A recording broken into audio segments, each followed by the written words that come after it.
أما بعد فأعوذ بالله من الشيطان الرجيم ببركة بسم الله الرحمن الرحيم وبالوالدين إحسانا صدق اللہ العظیم.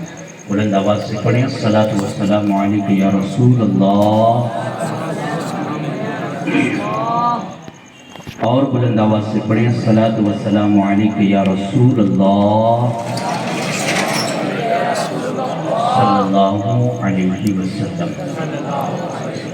کچھ مفید باتیں آپ لوگوں کے گوش گزار کرنی ہیں، اس لیے کہ ماشاءاللہ شکر ہے رب تبارک و تعالیٰ کا، آپ لوگوں نے بات مانی اور آپ لوگ ماشاءاللہ یہاں کر کے بیٹھ گئے حضرت کے آنے سے قبل. اب آپ لوگوں کے بیٹھنے کے بعد میں کچھ باتیں آپ لوگوں کے سامنے پیش کروں، پھر انشاءاللہ ہم لوگ ایک نعت کی طرف پھر بڑھیں گے. یاد رکھیں، اللہ و رسول کی ذات کے بعد، انبیاء کرام کی ذات کے بعد سب سے زیادہ حسن سلوک کے حقدار کون ہیں؟ اللہ و رسول کی ذات کے بعد سب سے زیادہ حسن اخلاق، اچھا سلوک کے حقدار کون ہیں؟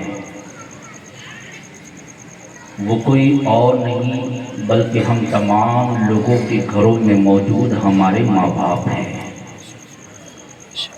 مجھے حیرت ہوتی ہے، آج ٹیکنالوجی کا زمانہ ہے، اپڈیٹ صبح کا ورژن شام میں اپڈیٹ بھی ہو جاتا ہے. آج بچے اتنے ایڈوانس اور اتنے اسمارٹ ہوتے چلے جا رہے ہیں کہ وہ دنیا کے طور طریقوں کو اتنا گلے لگا لیا، اتنا معانقہ کر لیا، اتنا سینے سے لگا لیا، اور ان کا اس دنیاوی روش پر جانے کی وجہ سے اصل حقوق ان سے جو فراموش ہو رہے ہیں. اب میں یہاں رک کر کے یہ بھی کہوں، اتنی ٹیکنالوجی اور اتنے ایڈوانس زمانے میں آج ہم لوگ آگے زمانے کے قدم سے قدم ملانے کے بعد بھی آج ہم بنیادی و عروج پر کیوں نہیں؟ عزت ہمارے پاس کیوں نہیں؟ ہم دیکھیں، ہر طرح کی ہم کوشش کرتے ہیں، لیکن باوجود اس کے پچھڑے اور جاہل اور نہ جانے نیچے طبقے کے لوگوں میں ہمیں شمار کیا جاتا ہے. کبھی آپ نے غور کیا اس کی بنیادی وجہ کیا ہے؟ جب تک اسلام کا ماننے والا مسلمان اللہ و رسول کے فرامین کو اللہ اکبر اپنی آنکھوں کے سامنے رکھ کر کے عمل کیا کرتا تھا، تب تک وہ عروج پر تھا.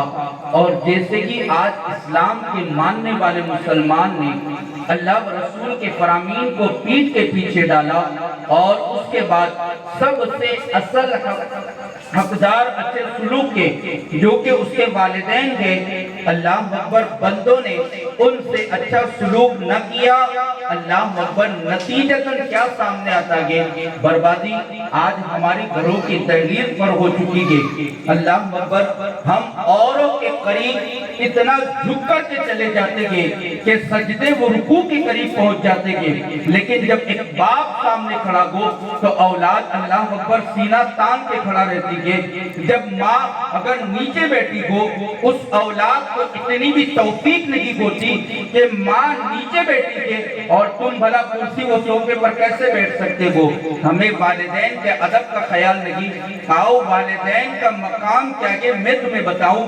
مصطفیٰ جان رحمت صلی اللہ علیہ وسلم ارشاد فرماتے ہیں، جو اولاد اپنے باپ کے انتقال کے بعد اپنے باپ کے کسی دوست کو اگر اس کے ساتھ بھی اچھا برتاؤ کرے، اللہ تبارک و تعالیٰ اسے بھی اس کا صلہ دیتا ہے.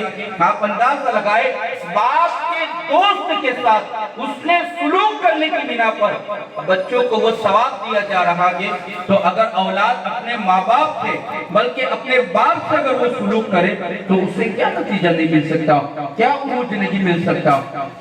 آج میرے پیارے آقا صلی اللہ علیہ وسلم کے پیارے دیوانوں، ہماری کیفیت اس حالت تک ہو چکی، ہم نے اللہ اکبر اپنے ماں باپ کو فراموش کر دیا۔ آج کے اس منبر سے ہر ملنے والے سبق میں سے ایک سبق لے کر کے ضرور جائیے گا کہ آپ جب بھی گھر میں داخل ہو اپنے ماں باپ کے ساتھ آپ کا رویہ اچھا ہونا چاہیے۔ مجھے حیرت ہوتی کہ بارہا اپنی زندگی کے 15-20 سالوں سے ہم وہ احادیث سن رکھے گے، لیکن اللہ اکبر وہ احادیث اب ہمارے ذہنوں میں نہ رہی، کان میں تو گونجتی گئی لیکن ذہنوں میں نہ رہی۔ وہ کون سی حدیث ہے؟ مصطفیٰ جان رحمت صلی اللہ علیہ وسلم نے ارشاد فرمایا، جو بندہ دن میں ایک دفعہ اپنے والدین کو اچھی نظر کے ساتھ محبت بھری نگاہوں سے دیکھ لیتا گے، اللہ کریم اسے مقبول حج کا ثواب عطا فرماتا گے۔ آپ اندازہ لگائیں، ماں باپ کو صرف دیکھنے کی بنا پر، محبت کی نظر کی بنا پر مصطفیٰ کی جانب سے یہ سند والا حج مقبول کا نتیجہ بندے کو مل رہا ہے۔ جب اگر صرف دیکھنے پر مصطفیٰ نے یہ فرمان سنایا تو جو اولاد اگر اپنے والدین کے ساتھ اچھا سلوک کرے اس کو کیا نتیجہ مل سکتا ہے، اسے کیا کامیابی نہیں مل سکتی۔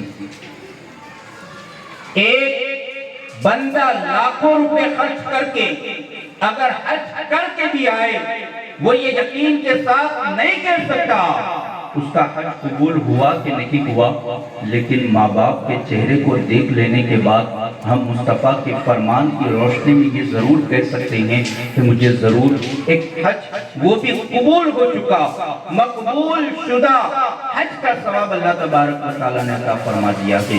پیارے آقا علیہ السلام کے پیارے دیوانوں، اپنے ماں باپ کے معاملے میں حساس رہے، اپنے ماں باپ کے معاملے میں حساس رہے۔